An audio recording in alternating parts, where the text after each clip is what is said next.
Oprah Winfrey is a household name, and it's really no surprise. From talk show host and business entrepreneur to actor and philanthropist, there is little the queen of all media hasn't done and dominated throughout her career. But before all this, she was a young girl living in rural poverty in Mississippi. Now, Winfrey is the first black female billionaire, with deep attention paid to strategic financial partnerships and enterprises. Her immense monetary wealth aside, she has spent her career fostering creative projects that have elevated her standing as an American icon among fans. Oprah's story of determination, hard work, and success serves as inspiration for young women all around the world. Today we're going to take a look at how Oprah Winfrey single-handedly changed Black history. In the mid-1970s, Winfrey became the first black woman to anchor a nightly news program in Nashville at the age of 19 while in college. A decade later, she became the host of AM Chicago, directly competing with the popular Phil Donahue show. Winfrey's show was renamed The Oprah Winfrey Show more than a year later. The production soon went into syndication and ultimately became an entrenched part of the American television landscape and the highest-rated daytime talk show in history. The show's format consisted of everything from serious interviews with trauma survivors and celebrity appearances to massive audience giveaways. It ran until 2011 and won 16 daytime Emmys, including Best Talk Show and Best Talk Show Host. In 1999, Winfrey began to withhold her name for consideration after receiving a Lifetime Achievement Award.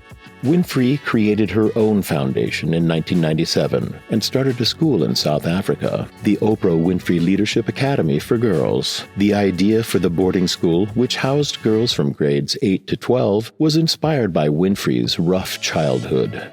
She has openly discussed being a survivor of sexual abuse when she was a child and lobbied for the creation of the National Child Protection Act, which was signed into law by President Bill Clinton in December 1993. "I am one proud mama, and for once I think I know what it feels like for real," Winfrey said before the graduation of the first class. "It feels like a real sense of accomplishment. It is a triumph indeed, considering where all these girls have come from." In 1996, Winfrey launched Oprah's Book Club, which selected a literary title for viewers to read and discuss each month. The call for a nationwide reading group helped boost publishers' bottom line, as each featured book quickly became a bestseller. The club featured works from a wide range of authors, including Pearl S. Buck, William Faulkner, Barbara Kingsolver, Toni Morrison, and Lolita Tatamy, among others. The club continued to run after the end of Winfrey's talk show. 2 years later, in 1998, Winfrey invested in the Oxygen Network, a cable channel geared toward women. And in 2000, Winfrey debuted O, the Oprah magazine, featuring a celebration of life, lifestyle, spirituality, arts, and culture. Winfrey has appeared on the cover more than 200 times. On January 1st, 2011, Winfrey launched the Oprah Winfrey Network, a cable TV platform that featured reality TV shows, dramas, and classic series. In 2018, Winfrey became the first black woman to win the Golden Globe's Cecil B. DeMille Award. Her wildly popular Golden Globe speech honored women who had shared their stories of sexual harassment and declared that a new day is on the horizon. The speech stirred speculation that the media icon might run for the nation's highest office. Winfrey later clarified she did not want to run for president, saying, "I'm not trying to test any waters. Don't want to go in those waters."